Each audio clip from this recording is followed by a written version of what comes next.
Welcome to the Strand, and I'm Jessica Strand, and I'm not, I say this so many times that everyone's like, oh God. I mean, you don't hear it, but everyone I work with is like, can you come up with something else? But anyway, I'm not related to the Strand bookstore. I'm actually of a different family. It's a Bass family. It's always owned this bookstore, and they still do. Anyway, tonight I'm pleased to introduce the novelist, two novelists, Elizabeth Flock. Flock has written several novels, including her best-selling Me and Emma. She's also a journalist who has reported both for Time and People magazines and been on-air correspondent for CBS. And this evening she'll be in conversation with Elinor Lipman, the author of 9 novels. And this month she's published her first nonfiction book entitled Tweetland of Liberty, Irreverent Rhymes from the Political Circus, which should be very big this fall. Please join me in welcoming Elizabeth Flock and Elinor Lipman.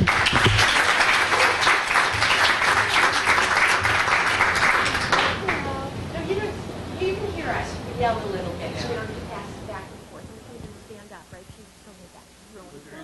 She's got high heels on. Oh, okay, maybe. Is this on? Hello. No. Oh, wait, got it. No, that Would be good if we actually. Can we do this, darling? Oh, this is like Ishtar. The night just got very interesting. Is that, and are you work as yours? Well, it says on. I did that. You have to, yeah. Hello? Hello? Yeah. Talk very close. I'll talk very close. Okay. So anyway, this is Seriously. my honor and privilege, because even though I don't want you to think I blurbed this book because we were friends. I barely knew you then. Would you say that's true? So, and if you can trust my blurbs, I only blurb things that I could give a standing ovation to. And we have since become, is it overstating it to say? We can go there. It's time. Okay. Okay. It's time. Okay. Now, you've already heard a little bit, but I wanted to start with, because when over the months that I've known Liz, I hear once in a while there'll be a reference to like People magazine or On Air, like a minute before Raul Castro became the new president or some such thing. Did I get? Yeah. So I was going to ask her to just go through her pre-fiction resume. Ooh. Not too far back. Not too far. No, Yeah. I was Okay. born and no. Yeah. No, I guess I've always written, but it just started out freelancing and at the lowest end of the totem pole at a TV station in San Francisco, and kind of did both at the same time, freelance print reporting for Time and for People magazines. And that, I have to say, I'm, as a lifelong subscriber to People, that's the most rigorous fact-checking I've ever been held to as a reporter. Seriously. So, not like I have a chip on my shoulder or an inferiority complex about People or anything. Yeah. But anyway, and then just ended up on the air, loving the breaking news cycle, I think, of a daily news. And I've always been a news junkie, I think. And that's why it's, and I wonder if you feel the same way. It's writing fiction, and I'm jumping ahead. Okay, yeah, blah, blah, blah, TV and CBS News, awesome. But the burnout rate in television news, especially, at least the kind of traveling that I was doing at the time, the burnout rate is so great that I loved the stories I covered going to Cuba, and it was actually Pope John Paul and not Raul, it was Fidel, but just that's the nonfiction thing that I feel like that still holds. I have to get everything right. But anyway, so yeah, I loved the daily news kind of cycle, and I like kind of folding it into my work now. And were you ever sort of secretly or in the off hours writing fiction? Never.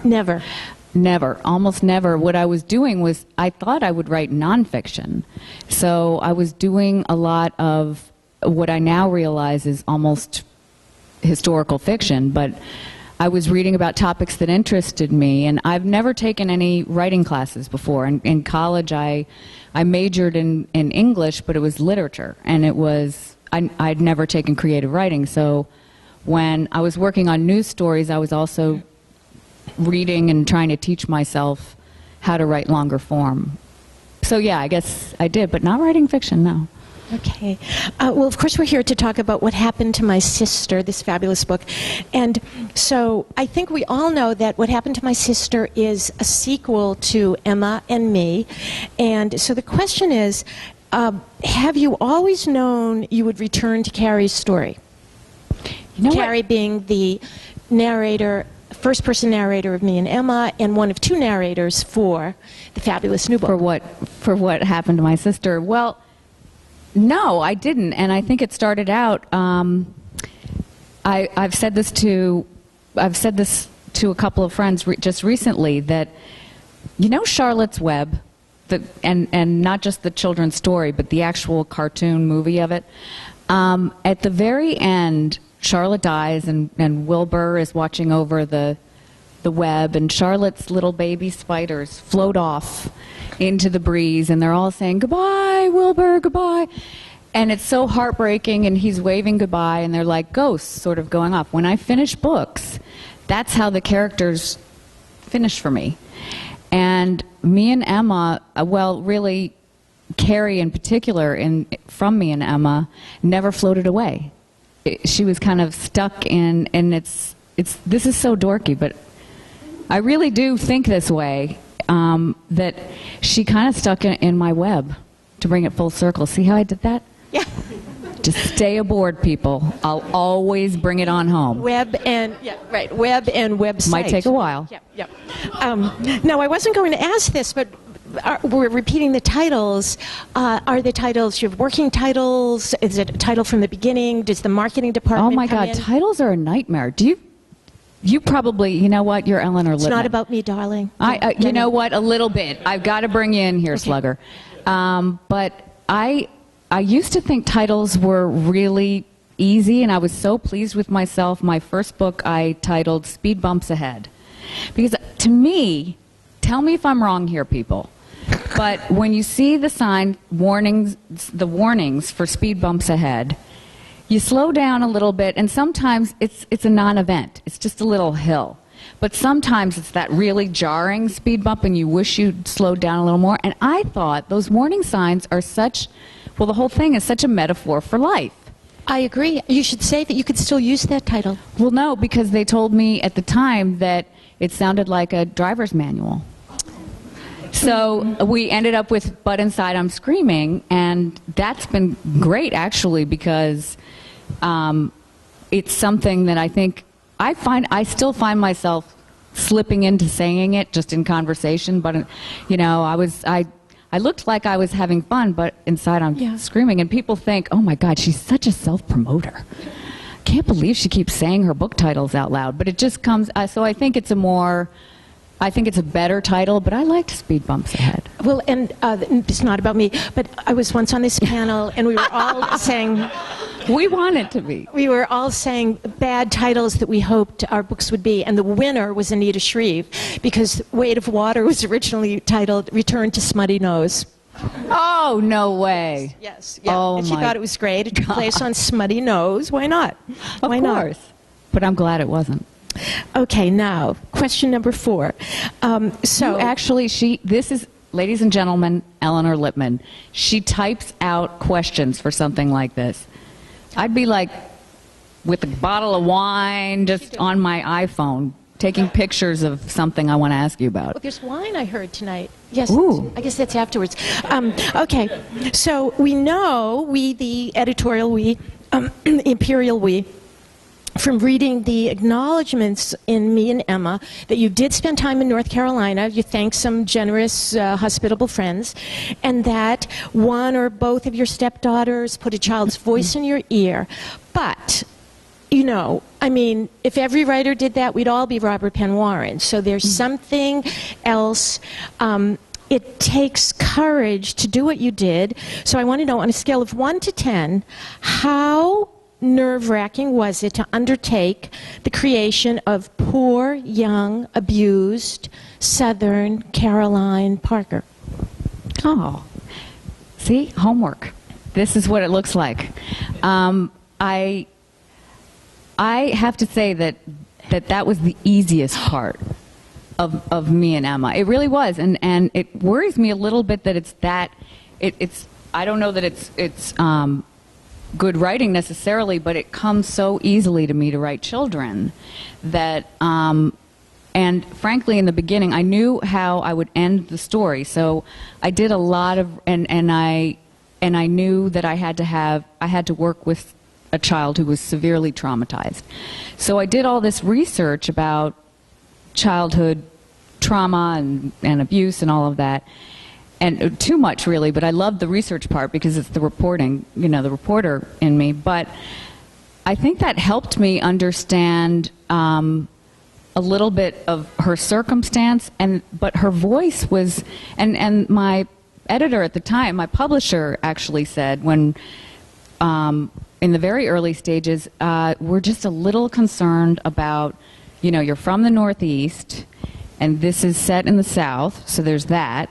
And you didn't have that much of a hard Scrabble life, would you say? No, I didn't. Yeah. And it Okay. was, the hardest Scrabble that it was messing up sweaters at the Gap. Yeah. It was like a little rebellion. No, I was fortunate enough not to have any experience with anything that my characters go through, but I think, I think if that were the case, if we all had to have personal first-hand experience, I mean, didn't Proust say you don't have to live life to write about it? I mean, you don't have to, hopefully, you don't have to live every single experience that you write about when you write fiction. So that didn't really make any sense to me. I just said, well, that's my job, is to make it, to write a fictitious character. Yes. So And it's also called talent, I think, too. But you won't say that. That's for me to say. Okay. But you just mentioned about a lot of research about abused children, and you once told me yesterday that you I love her. that the people you hear from almost a lot of people you hear from are the troubled. Yeah, Do you want me to say, can I say that in public? My troubled readers, yeah. Troubled readers. And I think that has been the biggest surprise, and I don't know, and I am pulling you in on this, but, we both write about things that happen to people. Maybe I write about darker, more abusive things, but that's been the biggest surprise, and really the most touching part, and one of the best parts of my job, I think, is hearing from readers who assume that I have had experience with the topics that I've written about, so they will write to me and pour out these life stories that are, when people say, how do you come up with your ideas, or how did you think of this dark story, I think people live in such pain and with such depravity going on that I really had no idea. And then there are some people who have kept in, I've said, please let me know how you're doing, because these are hardcore psychological traumas that people have suffered and they're telling me about. And I have to say, it's really gratifying to hear later on how people are doing and to stay in touch. It's a real community, I think. And mental illness in general, it's a topic that I write about because it interests me, and I think it always will. But I didn't realize it would become such a passion for me to write about. And I think it's having heard from troubled people that now I feel invigorated. I feel like it's something worth exploring. Well, that's very generous, because a lot of people, they'll like their fan letters, but they don't want to get involved, and they don't even want to answer. Well, I mean, honey, I'm not having them come stay over or anything. Okay. I mean, I'll answer a few emails. That's about the extent of it. So, Okay. Mother Teresa, I ain't. But kidding aside, it ends up in the end, it's more selfish than anything else, because not that I take people's stories and write about them, but when it's funny how things come out and you're writing later on, things that you've learned or being open to hearing or seeing things out in the world that later on come in handy when you're writing about them. And I'm not going to follow up and ask the worst question, which is, where do you get your ideas? But my two favorite answers, not from me, one is Hilma Wolitzer, who says, if I knew, I'd go back and get some more. And I've heard Gregory Maguire once said, and asked that question where he got his idea. He said Sears. So, you know what? In my next life, I want to tell stories that have names like that aren't, the subjects of which aren't Ali at the bodega on the corner. You quote Anita Shreve and Hilma Wolitzer. Very, and very impressive. Oh, very impressive. Cheap little, yep, okay. Anyway, Sorry. Okay. Now I'm going to make this sound like a question and not just an out-and-out compliment. Why? So Don't make it a question. Okay. So it's sort of a long question, which I hate to be on the receiving end of these long questions. But so your narrators, Carrie. Oh, we're talking about the new book, Carrie and Honor. By the way, I love whatever you're about to say, so make it last. You Okay. can just Carrie, drag that baby we out. Have Carrie the naif and Honor the big-hearted yet conventional do-gooder, maternal, wonderful person. But then you do this other thing. You add layers, gossamer layers of something we all recognize and identify with. We're not naif, abused children, and we hope we're not, conventional wives of local sheriffs. Is that what her husband did? Yeah. Yep. So you add this layer of universality or comedy or both. So here's the question. Okay. So here's the question. Does this require, like many times through the wash cycle? So is it just, like you said, Carrie's voice just poured out of you? Or is it like a skeletal scene and then you think, oh, that's too thin, I need another layer, oh, it's not funny enough, or it's...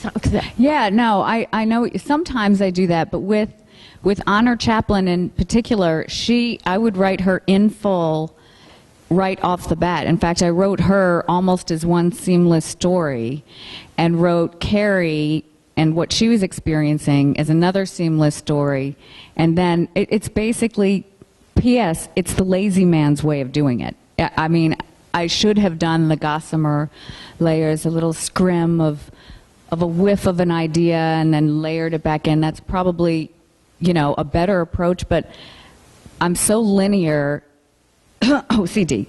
I need to have the whole thing spelled out, and then like Rain Man, and then I kind of,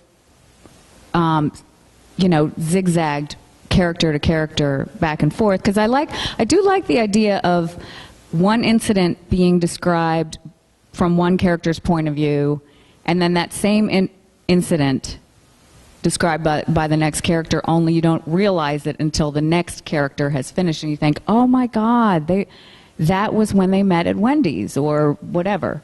So it's, it helps to do it that way. Those were my bridges. Okay, bridges. I know. And this is a slightly overlapping question because it's also about process, but it's specifically, I think, about pacing. And I know she's just going to say please don't say it just comes easily, because the writers in the audience are getting really worried.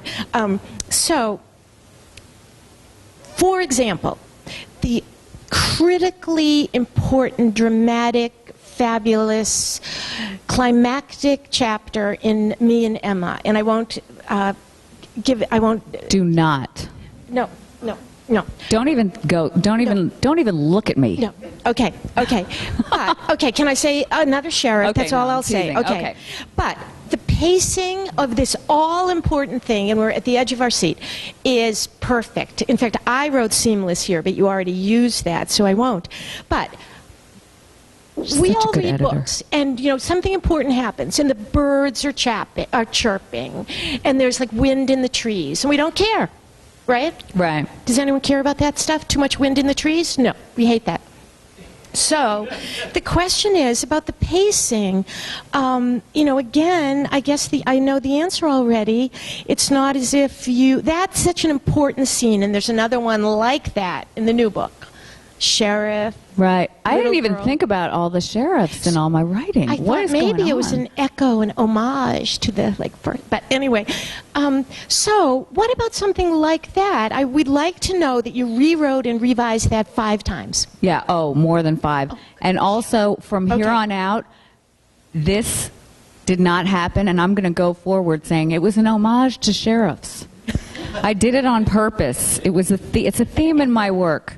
Yeah. And I'll wear like a velvet smoking jacket. From here on, that's what I feel like we should be wearing, by the way. Don't you feel like Masterpiece Theater? Yeah. But anyway, and now I sound like a yokel. Like, well, look at these books behind me. Wow, people must be smart here in New York City. But no, getting back to the point, and that was that did require a lot of rewriting. Yeah, and by the way, writing to me is agonizing. I'm not one of those people. We to haven't whom it heard comes. that yet, that the writing was agonizing. No. I mean, Okay. I have to say that every day is, as my friends can attest, probably 90% of the day is me thinking to myself, I hate myself, I'm not writing. I hate myself, I'm not writing. Oh, wait, I need Starbucks. Oh, wait, I need to go to Duane Reade. And coming out. And then 10% of the day is spent working until I hit a stride. But it's agony, and it's not easy once I'm sitting down. And then there's the hate spiral you go down, where you do sit down, and you're so proud of yourself for that, and then you write, and you hit a word count maybe you have in your head for the day, or a goal, and then you're just so satisfied with yourself, and then you read it, and it just stinks. It's so bad. And then you think, not only is this bad, but everything I've ever written is bad, and I don't like pulp, I don't like paper, I don't like ink, I don't like pens, I don't like computers, none of it. And then you want to be the Unabomber, and you want to move to a little shack and write a manifesto. But no, it's not. I always marvel at the people to whom it comes naturally. Or I also marvel at those people who have full-time jobs doing, like, something insane, like, rocket science and that smart kind of stuff. And they say, well, I wake up at 4 in the morning and I write, and it feels so great. I write for 2 or 3 hours, and then I go to my other job. And I just can't even fathom that, because I have no other job but this, and I go out for Q-tips. And you know what? There really are no Q-tip emergencies. Think about it. When was the last time you ever had a Q-tip emergency? Never. That's when. I do have a tip about... What? Shorter answers. No. Okay. No, it's that I tie myself to the chair when I... Literally? This is like 50 Shades of Grey. No, it's not. Trust me. Because all it does is keeps you from jumping up and going out for the Q-tips. It's not constraining. You really do tie yourself to the chair? Not all the time, but I started doing this with my latest grievance, which was 2 books ago, and I heard that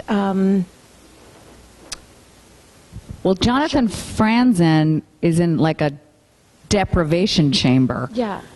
Right? I mean, is that who you were going to, that he has like... No. Wait, why am I having a block? Short story, John Cheever. That John Cheever tied himself to the chair. So it's not like with a rope. It's with a nice Indian shawl. And it just keeps you... It's just a little reminder. No, don't go take the clothes out of the dryer. So it's I know. Isn't that amazing how that becomes so imperative? Yeah. Well, that's... Well, sorry. My editor's here. It's not so imperative. It's imperative. Oh, okay. To take the clothes out of the dryer. I just can, Okay. But just to get back to those scenes again, the homages to the sheriffs, I just wanted to say that no matter how hard you have to work at getting there, you so get there. There's, I think the pacing, and I'm repeating myself now, but the pacing is beautiful. And Carrie goes, we are inside her head, and then she speaks, and then we go back inside her head, and it could go on and on where people skipped this. And you know, the famous sentence, the quote by Elmore Leonard, who said in writing, he tries to leave out the part that people skip, and that's what you do. So that's and didn't he say, thank you very much, by the way. You're welcome. Thank you. He said something like, leave out the gobbledygook. Yeah. He called it gobbledygook, too, and I Yeah. love that. I love that essay. I love that. But that's true, and thank you very much. Okay. Now, how are we doing? Oh, my God. Time. Wow. Okay. We're there? Are we there? No. Like, let's gauge the crowd. I think we have a few more minutes. We do. We have lots of few more minutes. That was me having my finger on the pulse. Okay, I wanted to ask you about naming characters, because I like this question. I like to get this question, and once I got asked this question in, I think it was, it doesn't matter what city it was in, but it was raining and there was a small audience, and someone asked me that question. So I answered it like, oh, I keep a baby naming book by me. And then someone else would answer a question, and I said, well, back to that question. And it turned out to be that I wrote an essay about it. Okay. Where was the essay? Where can we read it? I want to read that. In my upcoming essay collection. Oh, wait. By the way, people, this is self-serving because I'm in it. She is in it. She's in it. I'm not by name, but I'm mentioned. You are in it by Liz. Oh. You know that. I knew that. Yeah, I guess she's I did. in it by Liz. I forgot that. Liz. Anyway, when is that coming out? That would be out in April. All right, then. Thank you. Thank you. Thank you for. Does it have a title? Myself. Does it have a title? The title is I Can't Complain. Oh, I love that. It's like she's never heard it. Thank you. No, I haven't heard that. Seriously. I have not heard that. It's I Can't Complain. I Can't Complain. I love that. And then the subtitle is All Too Personal Essays.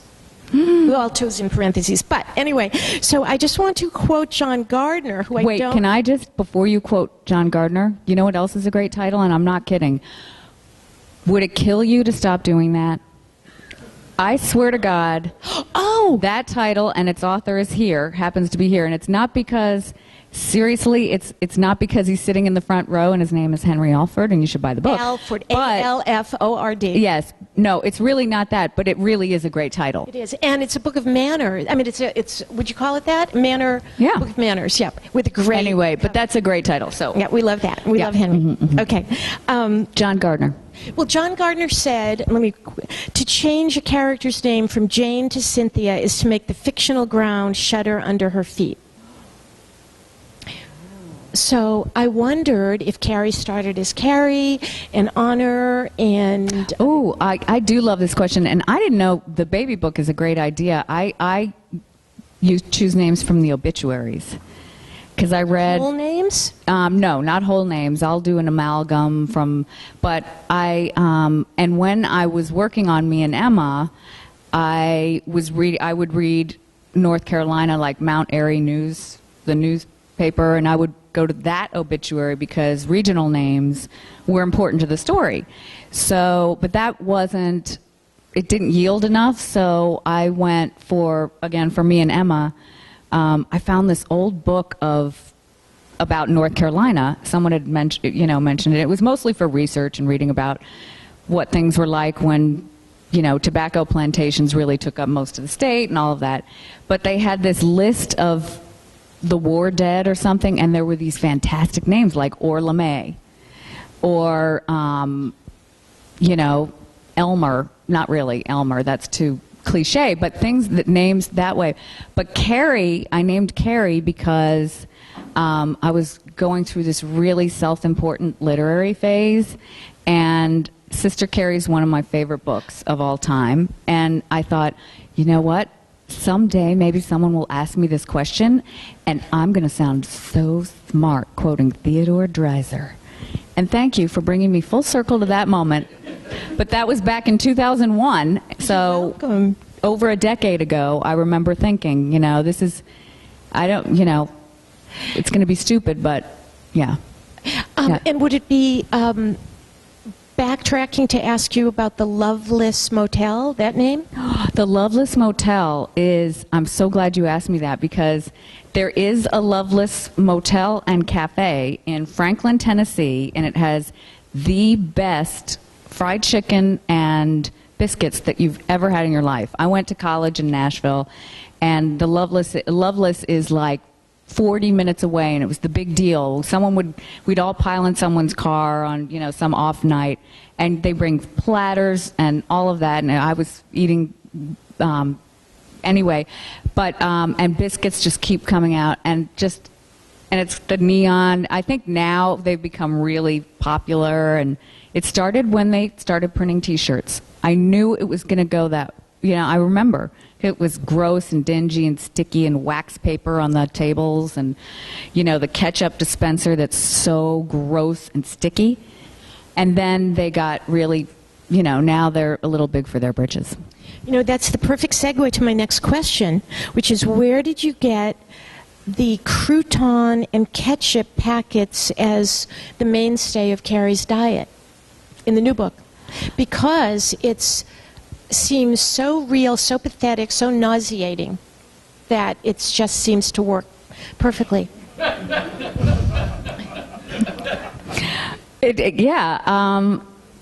Funnily enough, I'm sorry to do this, but the other day I was talking to my sister-in-law, Jill, and she said that without realizing it, my brother had referenced eating paper when we were kids.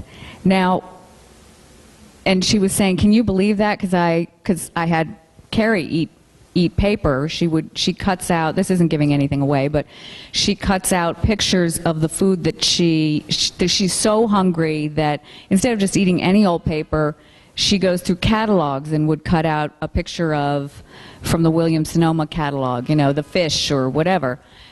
I don't think that actually made it into the book. You know what this reminds me of?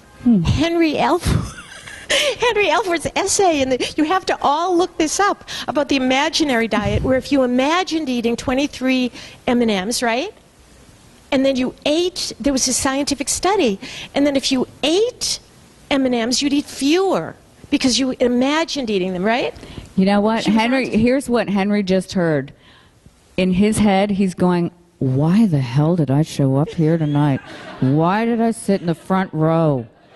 Mistake number one, sit in the front row. Look this up. We had to pick on someone, Henry. You're a good sport. I couldn't help myself. But no, yeah, so I had her eating paper because when we were kids, and look at Henry's face right now. He's like, what's the end of that sentence going to be? But when we were kids, we ate gross things. We would dare each other to eat, like mud or stuff like that. So, and I don't know, it wasn't like we loved eating paper, but I remembered just thinking to myself, I would never eat this if it weren't a dare, maybe. But I just thought the ketchup, frankly, I was thinking it from the perspective of what is given away free. What can she take handfuls of, and a kid wouldn't take salt or pepper and do packets of that. So it was more about what condiments were free and easier to, also mustard wouldn't be something a kid would necessarily eat that way. And I love ketchup.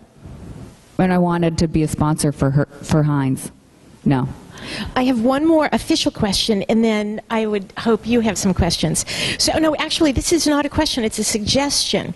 And I thought people, friends in the audience, okay, so it's a suggestion / request. You, Liz, write the funniest emails of any living human being, I think. Would anyone agree? Yes, okay.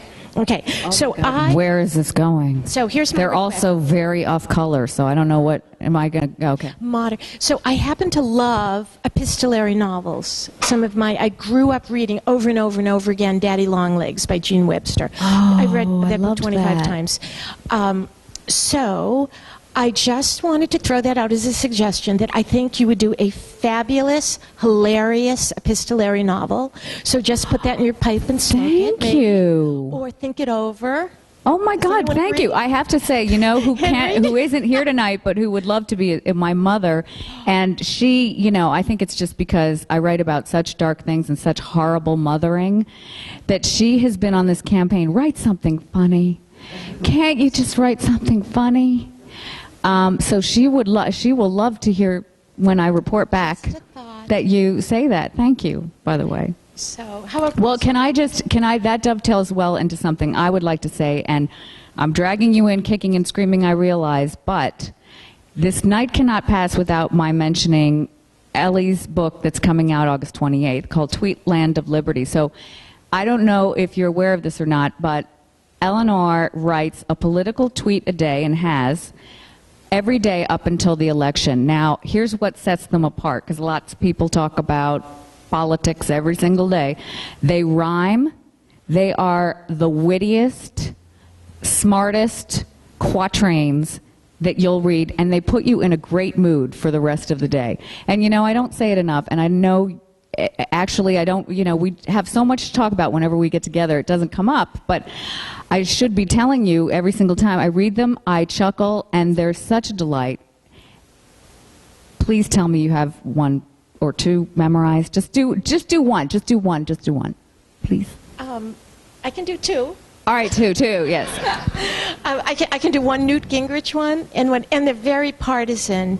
So, and I still want Republicans to buy my novels. But anyway, so yeah, we've got to work on that very okay. partisan line. So, don't let that be their shock at the end okay. of it. So this was about Newt. This was who knows when. Bit by penguin at the zoo. What's a candidate to do? Soon the bird wrote in his blog, Newt tastes like an underdog. See what I mean, people? Yeah. Do another one. Well, I'll just do, I happen to have memorized another one for the occasion. This was either yesterday or the day before, because you might have heard that Jenna Jameson endorsed Mitt Romney. So by the way, they are always topical, and this collection is going to be great because Elinor sets up the tweet so in such a great way, too. So anyway, they're always topical. So this one is Miss Jameson, the queen of porn. No, Miss Jameson, the queen of porn, is proudly tooting Romney's horn. Though it's a love that's not requited. Wait, though it's a love that's not requited, his talk of jobs got her excited. Oh, please. Do you see what I mean? I mean, if that is not, and the book is coming out in time for both conventions, right, though? Seriously. I mean, it's perfectly timed. And you know those people to whom wonderful things happen, and they're just such great people that you don't begrudge them that fact, and you actually hope for more for them? Well, Elinor Lipman is one of those people, and to have this book come together, and it's a totally new and different thing for you, and to have it recognized and be as wonderful as it's going to be, it's one of the great pleasures of my adult life, is having you in it and seeing wonderful things happen to you. It really gives me such pleasure, and I can't thank you enough for this. I'm not. Well, I do think it's time to round it up. Let's release them. Okay, but what about a question? Anybody have a question for Liz? Yes, see? Okay. When you go to Starbucks, what kind of equipment do you carry with you? Well, that's actually a really good question. I don't have my bag in here with me, but the only equipment I take to Starbucks is my little Starbucks gold card, because I am a Starbucksaholic. My name is Liz, and I'm a Starbucksaholic. You're supposed to say hi, Liz. So thank you. Anyway, I don't write at Starbucks because I always thought, well, it's going to a dark place, but I don't mean it. But when I was struggling with a book a few books ago, I was writing at Starbucks at the time, and I'm not really superstitious, but part of me wondered if it was a struggle because I was writing at Starbucks, so I felt like that was a jinx, so I don't do it anymore. But I'm a great customer. Sometimes the Starbucks baristas are the only people I talk to for days. Days of writing. Yes.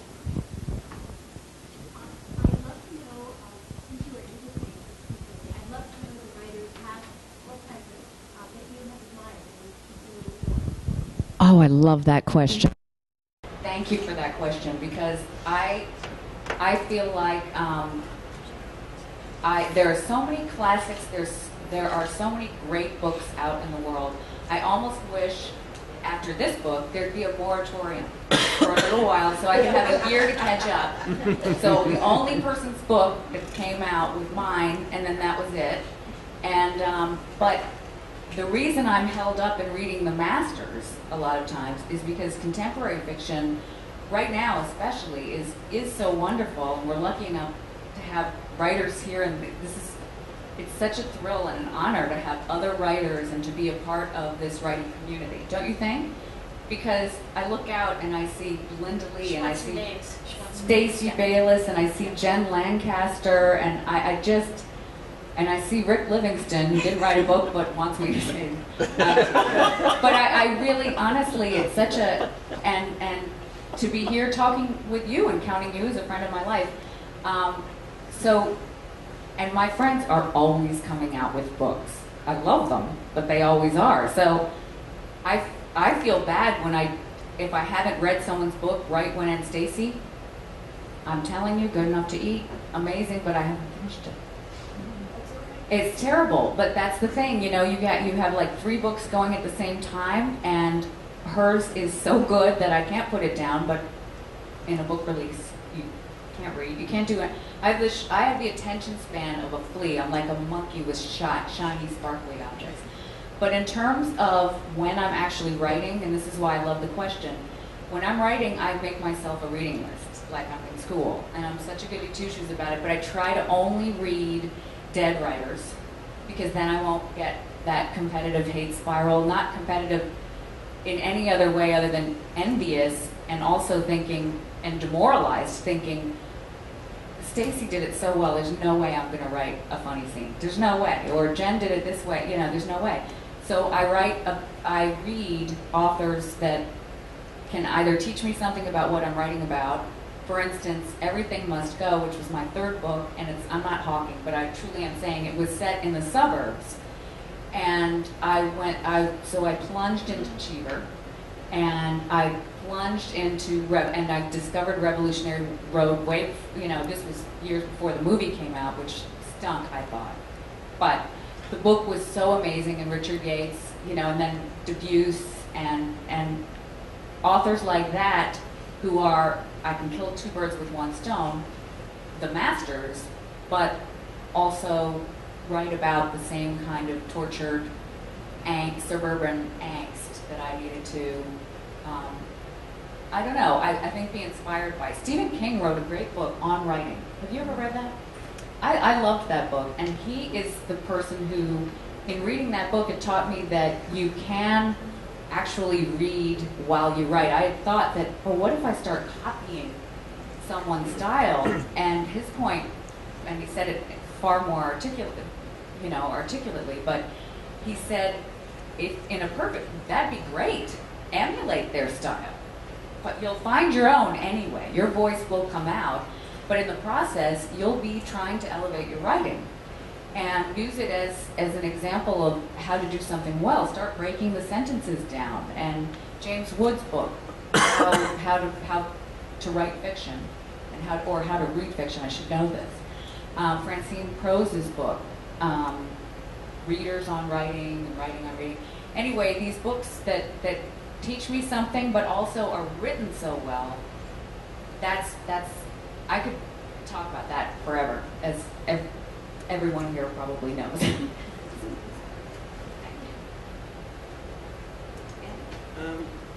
actually have a bunch of questions. I'll just do this one. So each of the books has a great twist. When you were writing the books, did you know where you were going to end up with these amazing, shocking? Well, thank you. First of all, and I with me and Emma, I knew the twist, I knew the story was going to end up there mainly, and then the rest of it was I knew point B, I just had to figure out how to get from point A to point B. But a lot of times I don't. I'm trying to be much better about outlining and knowing in advance about major plotting. And frankly, Linda Francis Lee taught me this, has taught me so much about writing, but in the process of discussing story arcs and everything, and teaching me about writing in 3 acts and things that I thought, oh my God, you know when you're embarrassed that you don't know something and you're so glad you're with a friend who doesn't judge you for that and doesn't make you feel stupid for not.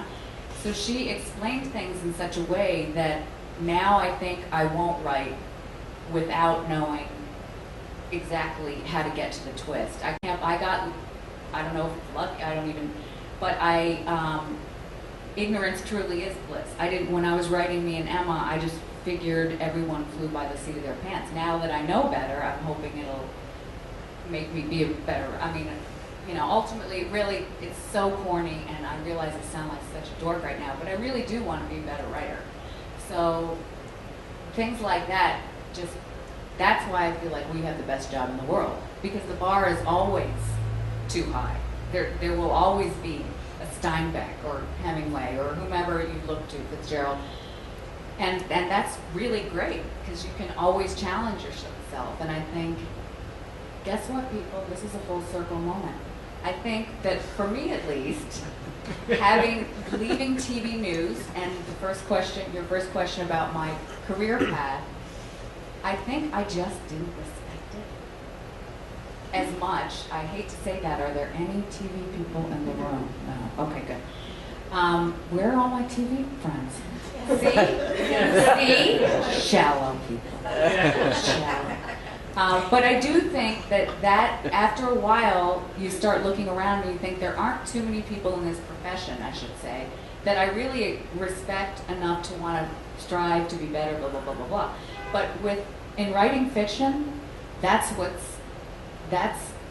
to a typical bossy first child, person, that's exciting to me. That's what makes me want to, get up and work every day to try and, Okay, we're wrapping it up. We just got the wrap. Okay. All right. Well, thank you so much for coming out, everyone. I really appreciate